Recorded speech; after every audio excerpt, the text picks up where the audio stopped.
Oi, Devani, bom dia, tudo bom? Ô, Alessandro, bom dia, tudo bem? Você está bem? Eu estou bem. Pessoal, a gente Bom, está hoje aqui entrevistando o nosso diretor-presidente da ABRAP, Associação Brasileira de Previdência Complementar, o número um da entidade que tem uma carreira sólida dentro do mercado de previdência, um parceiro da ANAB também de muitos anos, recentemente aí conosco numa luta intensa, né, na reforma tributária, defendendo os nossos interesses. E é um prazer ter você conosco. Agradeço a sua disponibilidade, seu tempo, compartilhamento aí da sua experiência, das informações. Obrigada, Devani. prazer muito grande, agradeço você pelo convite, agradeço o convite também do presidente Valmir Camilo, do Marcel Barros, em nome dele eu cumprimento todos os dirigentes da ANAB. Como você falou, a gente tem uma parceria antiga com a ANAB em prol da defesa dos interesses dos trabalhadores, dos fundos de pensão, e foi muito bacana esse trabalho na reforma tributária, né? E eu acho que esse engajamento foi fundamental. Então, o trabalho da NAB é um trabalho importantíssimo para os participantes e também para a Previdência Complementar. Então, é uma grande satisfação estar aqui batendo esse papo com vocês, né? Legal. Vou começar agora fazendo as perguntinhas, né? Esse aqui vai sair no nosso jornal online, depois ele vai sair numa revista impressa. E a gente vai disponibilizar um QR Code para que as pessoas possam acessar a entrevista na íntegra. Acho que é um assunto que todos nós, né, associados da ANAB, funcionários do banco e a sociedade em geral tem interesse em saber, né, que diz respeito ao nosso pós-laboral, mas especialmente a minha geração, na fase de acumulação ainda, um assunto que é muito importante, que a gente precisa trazer à tona. E eu vou começar fazendo algumas perguntas para que a gente consiga contextualizar e trazer o assunto à tona, né? Perfeito. Recentemente, né, há pouco tempo, você tomou posse, né, como o executivo, né, à frente da ABRAP, e a gente sabe que você já tinha uma carreira, vem acumulando anos de experiência dentro do mercado. Foi um reconhecimento a essa ascensão, né? E a gente vê, né, os seus direcionadores. Tem uma pergunta especial, né, que a gente vê que você trouxe uma visão diferente. E a gente quer saber se essa profissionalização ela veio para ficar, quais as habilidades que você enxerga como essenciais para estar à frente de uma associação tão grande como a ABRAP. É uma pergunta muito interessante, Lissane. A BRAP fez esse ajuste, né, há 2 anos atrás, para nós termos, então, um presidente profissional e um conjunto de vice-presidentes indicados pelas associadas. Eu vejo isso aí como é um caminho sem volta hoje, né? Eu vejo que o nível de envolvimento que a pessoa precisa ter, né, na direção de uma entidade do porte da ABRAP é fundamental a dedicação exclusiva. Hoje você está vinculado a uma entidade associada, é muito difícil você conciliar, né, e ter a disponibilidade que a associação exige, né? Eu vejo assim que foi uma medida acertada, é uma medida que veio para ficar. Quando se fala em características desse profissional, é claro que além de uma formação técnica, acho que é importante, mas principalmente habilidades como liderança, eu acho que é importante você também ter uma visão estratégica e principalmente uma sensibilidade social. Vejo que isso é fundamental, né? Nós tratamos de pessoas, nós trabalhamos para pessoas, né?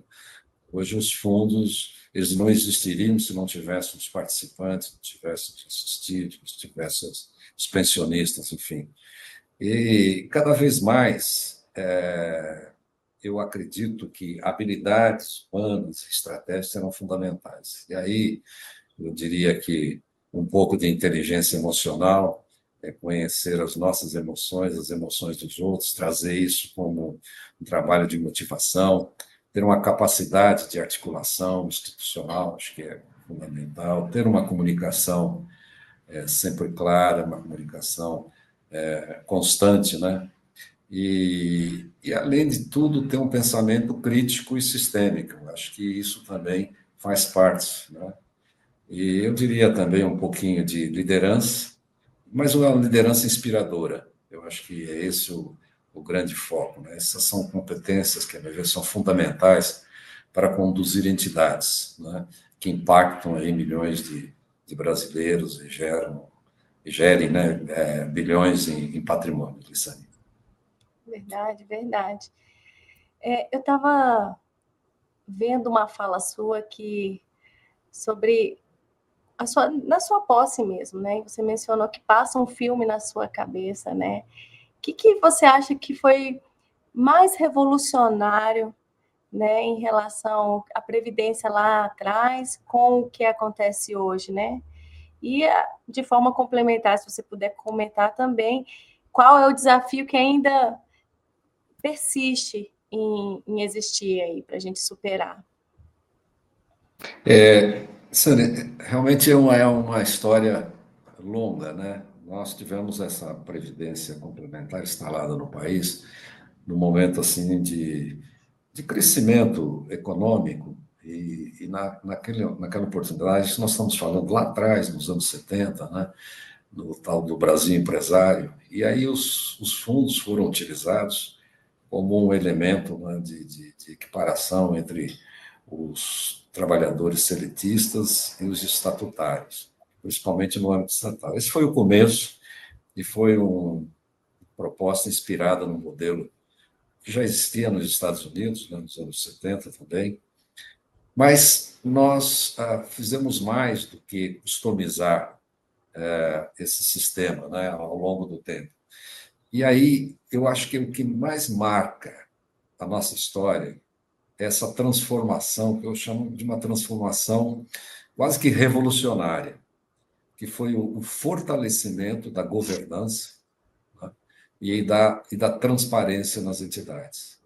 Hoje nós temos marcos regulatórios muito sólidos e que, com muito orgulho, eu digo isso, né? A gente é exemplo para muitas comunidades internacionais, né? Nós temos exigências de controles muito mais robustas, né? E com uma cultura institucional voltada para a prestação de contas.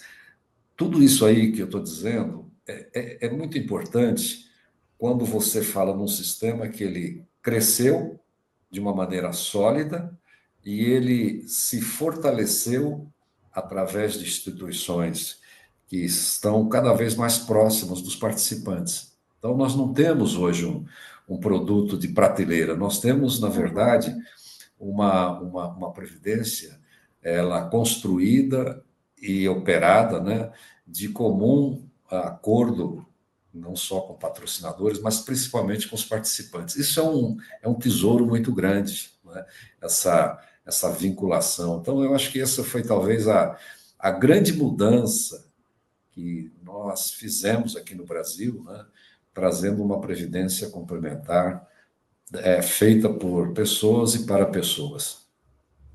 E Legal, aí eu legal. falei, aí quando você fala em desafio, eu digo assim, olha, nós temos ainda uma adesão baixa. Eu acho que quando nós falamos em 12% do PIB, né, no nosso patrimônio, quando você compara com população economicamente ativa, nós estamos aí em torno de 3%, é muito pouco isso, né? As nações onde essa previdência complementar ela faz parte de uma política pública robusta, praticamente toda a população econômica ativa participa. Nós temos países, cito aí a Holanda, Suíça, a Inglaterra, toda aquela faixa dos países que compõem a OCDE, quando você analisa a representatividade em relação ao PIB, é praticamente o PIB desse país. Tem alguns casos que até superam esse PIB, né? Então, nós precisamos encontrar meios de tornar essa previdência mais próxima da realidade do trabalhador, principalmente do trabalhador informal. Aqueles que quando eu vejo assim, outro dia, Alessandra, eu estava avaliando a situação, por exemplo, dos entregadores, dos motoristas de Uber, essas pessoas hoje que representam uma parcela tão grande da população, e elas não têm proteção previdenciária, ou quando tem é muito precária. Então, essas pessoas estão condenadas lá na frente a ter um benefício de prestação continuada. Isso não é justo, né? Nós precisamos mudar essa realidade. Então, eu acho que o nosso sistema ele precisa mostrar para a sociedade o valor que ele tem. Eu acho que a gente tem potencial para agregar novos patrocinadores. E uma coisa que você comentou no início da entrevista previdência é coisa de jovem. Sim. O jovem ele tem que pensar em formar esse patrimônio, né? Esse patrimônio previdenciário. Então, tem muito desafio, nós estamos focados nesses desafios, nós estamos desenvolvendo projetos aí, principalmente para o pessoal de baixa renda. Eu quero crer que a gente vai trazer, nós somos parte de solução. Então, nós estamos trabalhando nesse sentido, Lissandra. É verdade. E você acha que teria mudanças na legislação que poderia atrair mais pessoas para o sistema de fechado de previdência complementar, sem perder a segurança, obviamente? O que você entende que seria viável para isso? Então, eu vejo assim, primeiro é você ter uma prioridade em política pública. Quando eu falo em prioridade em política pública, você, no modelo estrutural que nós temos hoje, ter um incentivo para essa previdência complementar. Em alguns países, eu acredito nisso aqui também, que é um dever de casa que nós não concluímos, ter um sistema de previdência social fundamentado no modelo híbrido. Hoje nós já temos um modelo de repartição obrigatório, né? Eu acredito que nesse modelo de repartição há necessidade de você ter um pouco mais delimitado, né? Talvez atingindo a renda média do trabalhador brasileiro, e a partir da renda média até um volume que eu imagino aí em torno de 8 a 10 salários mínimos, ter um sistema de capitalização obrigatório. Eu acho que isso é uma parte estrutural que nós formaríamos patrimônio previdenciário. Outro lado, nós temos uma baixa cultura previdenciária, né, e financeira. Eu ontem até participava de um webinar, numa iniciativa do Ministério da Previdência, através da Secretaria do Regime Próprio e Complementar, chamado Poupadores do Futuro. É você disseminar a cultura já nos primeiros bancos escolares, né? Você ter uma atividade onde mostre para a criança já o sentido de poupar, né? Então, isso é fundamental para você. E nesse programa de governo, de Estratégia Nacional de Educação Financeira, eu acredito que a inclusão do tema prioritário, levando isso para as escolas, né? E quem sabe a gente ter isso nos currículos escolares, seria já um grande avanço para a gente conscientizar a população que a formação de poupança é fundamental para o exercício da cidadania no futuro, Lissane. Verdade. Assim, só para comentar um pouquinho, né? A gente funcionário do banco, né, que está na ativa, convivo bastante, né, com os colegas, e eu vejo muito que essa falta de formação, de educação previdenciária, distancia, né, do que eles pretendem para o futuro, né? Então,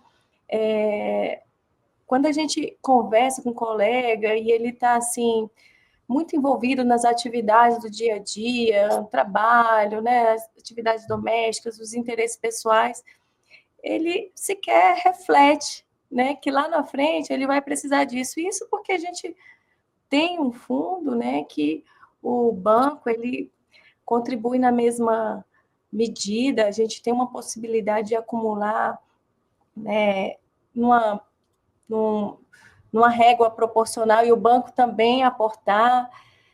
E ainda assim, isso a gente percebe que tem uma distância. Eu vejo que isso vem lá do berço, né? Se a gente conseguir realmente entrar nas escolas e investir nessa educação, acho que é um caminho muito bom, muito bom. Acho que toda a sociedade ganha com isso, né? Aproveitando, eu queria perguntar para você assim, o que significa garantir uma longevidade segura e como que as entidades fechadas de previdência complementar podem desempenhar um papel fundamental nisso? Uma questão interessante, Lissane.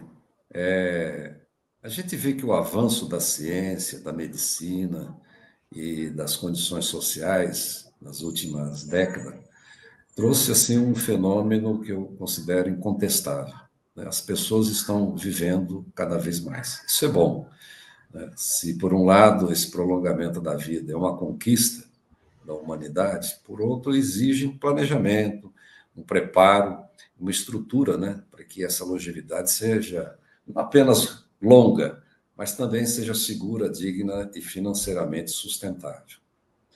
Então, viver mais deve ser sinônimo de viver melhor, né?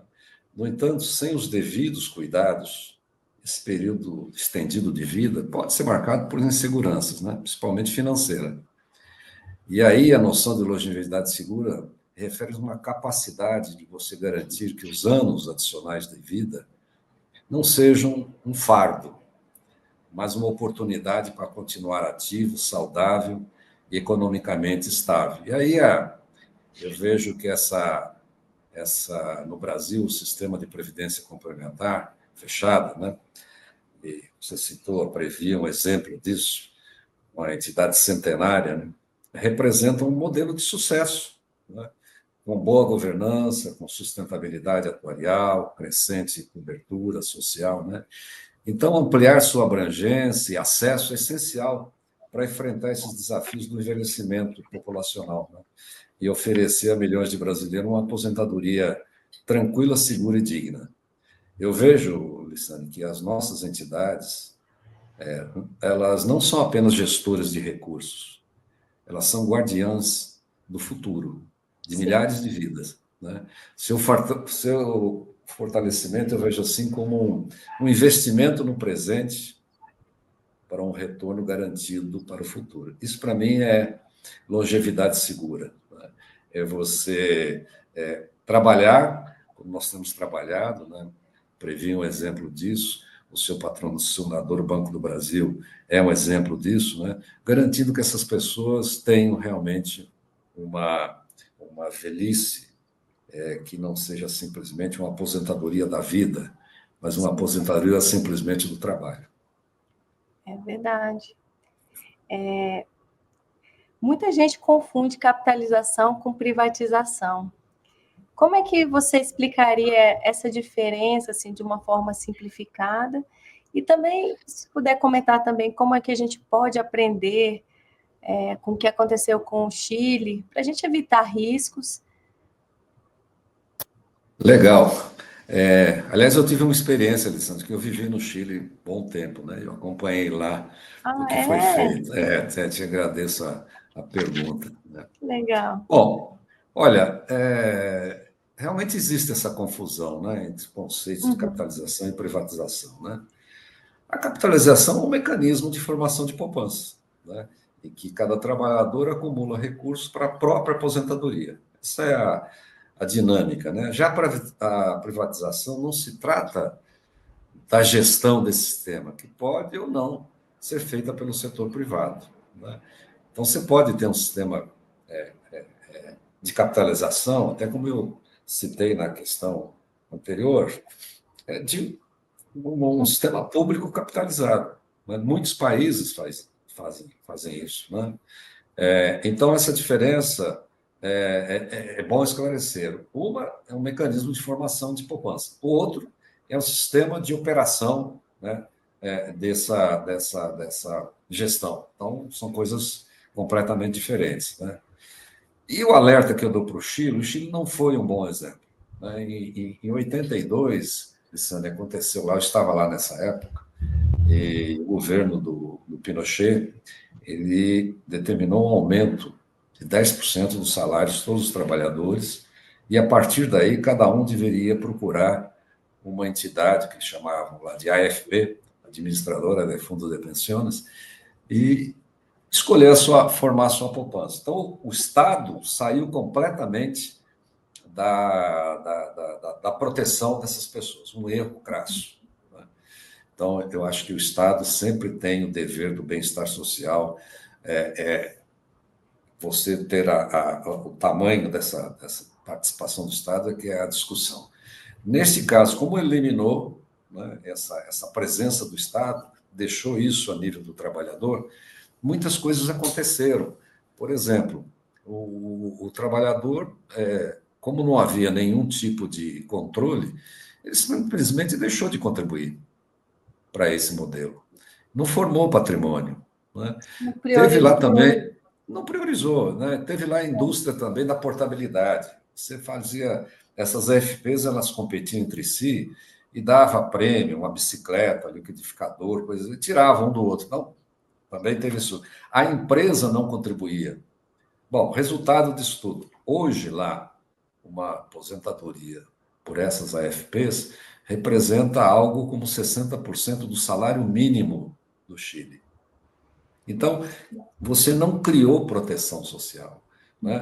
Essa visão liberal, olha, vamos diminuir o tamanho do Estado nas atividades das pessoas, mas essa é uma atividade essencial.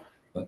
Então, o Brasil não caminhou nesse sentido. Aqui nós temos o tripé previdenciário, que é o modelo internacional. Né? Tem o dever do Estado, no primeiro pilar, que é do bem-estar social, tem os planos de capitalização coletiva, nosso país hoje é tocado pelo setor privado, e temos os planos individuais. Esse é o modelo internacionalmente concebido. Né?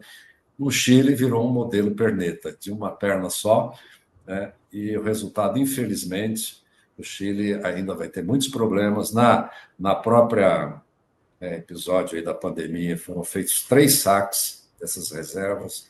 Então, a preocupação lá, certamente vão ter que mudar o modelo e fazer uma reforma estrutural, voltando o Estado a garantir uma aposentadoria mínima, né? Mas que não levem as pessoas para a situação do desespero, né? Que é o que está acontecendo hoje lá no Chile. Aproveitando que você mencionou aí esse papel fundamental do Estado em relação à proteção social e a necessidade dessa governança robusta, né, para que o modelo dê certo. Pode comentar com a gente quais são os principais temas que vocês têm discutido com o governo hoje? Como é que a gente faz para manter um diálogo produtivo, mesmo havendo tantas divergências político-ideológicas, né? Hoje que a gente vive hoje, né, no contexto, no cenário brasileiro.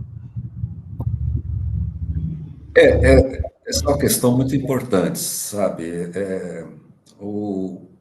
Hoje eu acho que a integração com o nosso governo ela é importante. O governo tem sido atento também às propostas, né? Claro que tem limitações, mas eu vejo assim.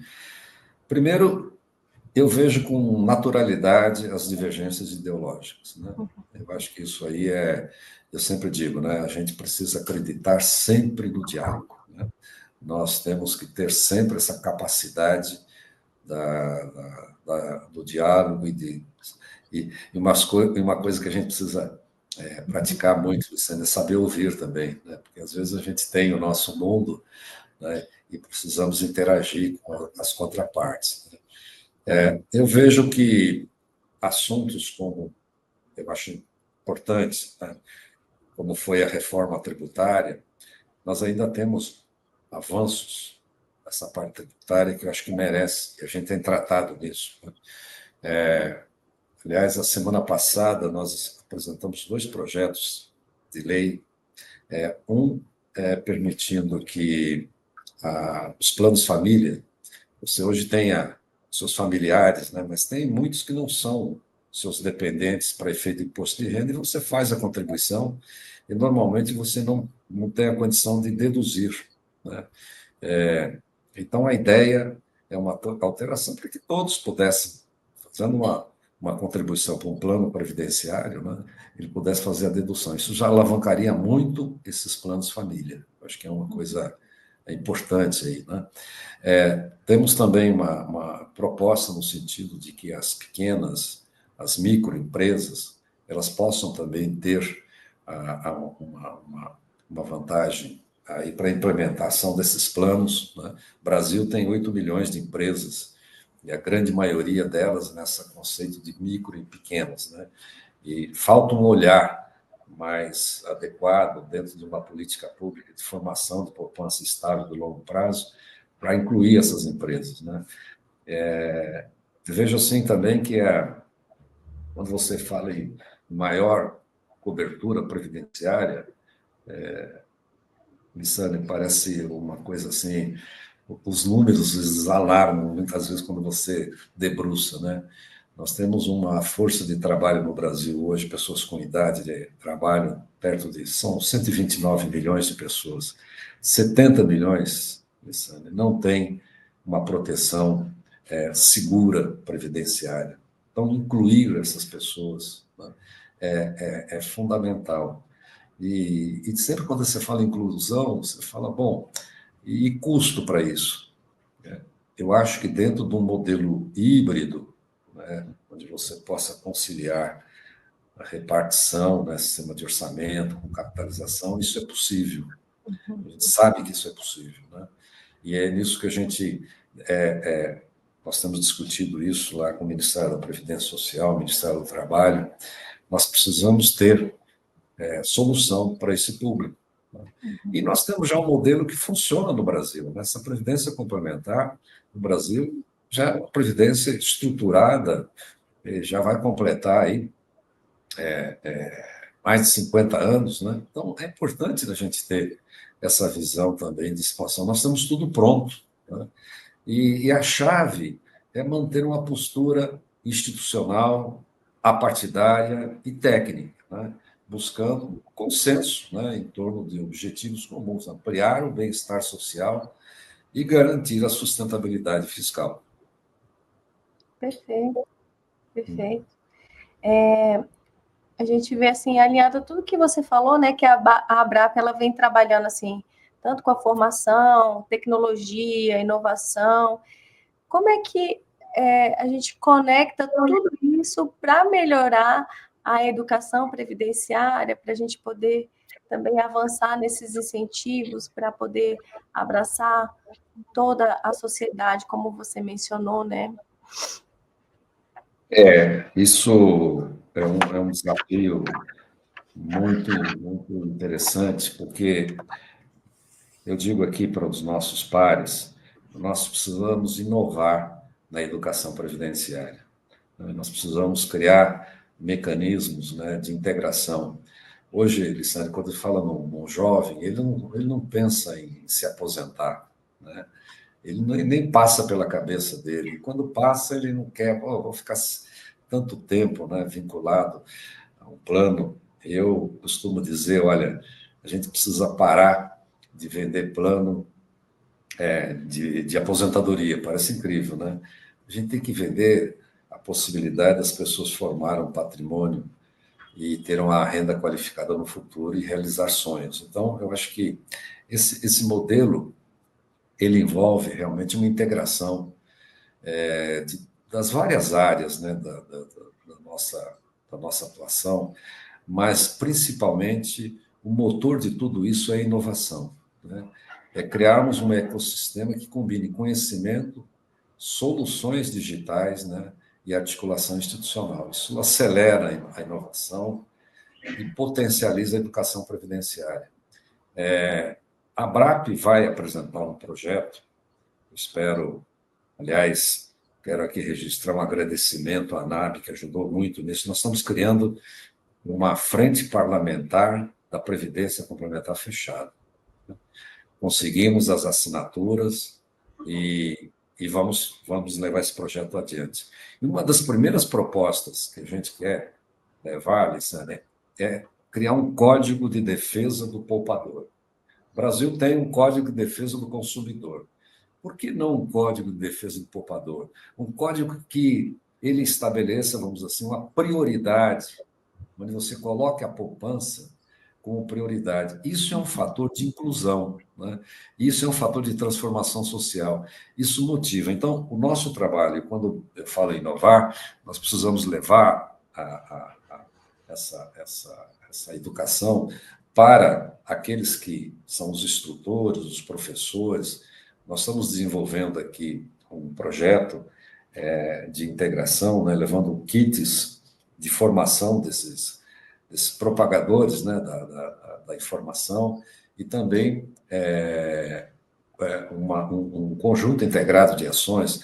Por exemplo, nós estamos com um grupo também levando às universidades, sem custo, né, uma trilha sobre a previdência complementar e a previdência social. Então, são ações desse tipo que a gente cria e transforma.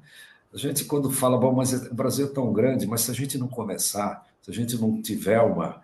E temos muita gente que pode ajudar nisso. Quantas pessoas aqui na BRAP, na NAB, são professores, atuam na academia, eles, se articulados e com uma linha de direção, podem ser os nossos agentes de transformação. Então, o trabalho é esse, né? É um trabalho do dia a dia, né? Então, inovar também é esse, criar esse ambiente favorável para que os jovens repensem, né, o seu futuro dentro do conceito de formar um patrimônio por uma vida pós-laborativa e segura. Motivar, né? Motivar, Isso. incentivar, impulsionar. E aí, aproveitando, queria que você comentasse conosco o que a gente pode esperar do 46º Congresso Brasileiro, né? Eu vi já pelo título, a gente já, e pela sua fala, né, pelas suas respostas, a gente vê que vai ser algo transformador, né, enriquecedor para toda a sociedade, previdência de impacto, inclusão e proteção social. É isso, Lissane. Antes eu queria destacar com muito orgulho, como assim, brasileiro, esse congresso nosso, brasileiro de Previdência Complementar, é o maior do gênero no mundo. E ele há 46 anos, né, que nós realizamos, e esse ano é um ano especial, como você bem colocou. Eu vejo esse evento assim como um marco de mobilização e de inspiração. Eu acho que a proposta colocar em destaque, né, a previdência complementar como instrumento de cidadania, de equidade e de desenvolvimento nacional, né? Então, ele se compõe assim de uma série de atividades, e a gente escolheu com muito cuidado, né, os especialistas, os gestores públicos, né, as entidades representativas, lideranças do setor, para debater caminhos práticos e inovadores para o futuro, né? E um futuro que a gente planeja para pessoas, né? Eu acho que a inclusão e proteção num país como o nosso é fundamental. É um país que a gente cada vez vê mais assim, olha, o nosso bônus demográfico está praticamente acabando, né? Então, você vê, poxa, desde 2010 a gente não recompõe famílias, estamos vivendo mais, o país precisa distribuir riqueza de uma maneira mais adequada, e acho que a previdência complementar, né, onde nós atuamos, é parte muito importante dessa solução. Então, esse vai ser um congresso que a gente quer debater muito isso. Eu vejo assim, a nossa atividade, e eu separo ela em dois blocos, né? Claro, tem uma atividade meio, né, que é gerir patrimônio, isso é importante também, entregar resultados. Aliás, nós temos entregado resultados. Pagar uma folha de benefício de 104 bilhões de reais todos os anos não é para amadores, é para profissionais muito qualificados. Mas nós temos a nossa atividade fim, a nossa existência é pagar benefício, né? Nós não temos atividade empresarial, não emitimos nota fiscal, não temos atividade financeira. Nosso negócio é pagar benefício, né? Então, eu sempre digo, olha, a Previ é o nosso maior fundo de pensão no Brasil e na América Latina, mas se os participantes deixarem a Previ, tem Previ. A Previ É. existe em função das pessoas, né? Então, eu acho que essa inclusão e proteção vai ser a palavra de ordem, e a gente quer que esse evento seja realmente um marco, né? Um marco para a gente começar a construir, Lissane, você que é da área de comunicação. Outro dia eu estava falando com o pessoal de marketing institucional e ele me disse uma coisa que eu tenho comigo, e a gente vai promovendo uma grande mudança de postura aí junto à sociedade. Ele falou para mim, olha, vocês são uma página em branco para a sociedade, né?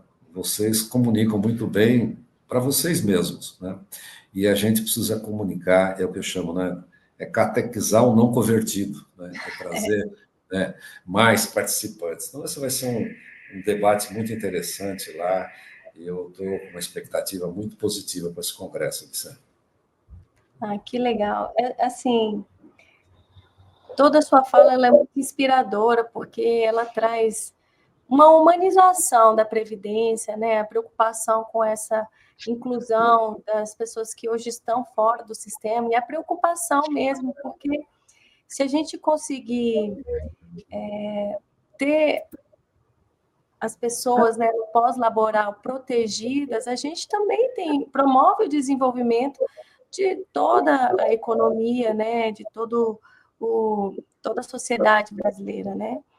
E eu gostaria, assim, a gente já encerrando aqui a nossa entrevista, eu quero te agradecer, né, pelo seu tempo, pela sua disponibilidade, em nome de toda a diretoria da NAB, em nome de todos os associados, assim, realmente é enriquecedor conversar com você. Mas eu queria que você deixasse um recado inspirador para todos os trabalhadores, para o governo, para as empresas. Se você pudesse fazer um chamado sobre como construir uma previdência mais justa e sustentável, o que você diria para todos? Ótima questão, Sânia. Eu diria assim, olha, o trabalhador e a sua família estão no centro do nosso sistema. São a nossa prioridade, né? Eu reafirmo que a gente tem um modelo sólido, maduro, bem regulado, que honra seus compromissos e entrega resultados. Sânia, previdência é cidadania, é justiça social, né? E nós precisamos somar forças, trabalhadores, empresas, governos, né, para construir um país mais digno, onde envelhecer com segurança seja um direito e não um privilégio. A previdência complementar é ponte para esse futuro, né? E instituições como a ABRAP, eu tenho certeza da NAB, conhecendo o trabalho da NAB, né, estão prontas para conduzir esse caminho com coragem, competência e propósito. Então, é isso que eu penso, né? E aproveito também para agradecer muito o espaço que a NAB está dando aqui. Eu vejo assim um privilégio, uma honra muito grande estar batendo esse papo aqui com você, Alessandra. Agradeço demais ao presidente Valmir, que é um batalhador também pela justiça social, pela integração, pela defesa dos direitos dos trabalhadores. Um grande abraço e o meu reconhecimento aqui e agradecimento.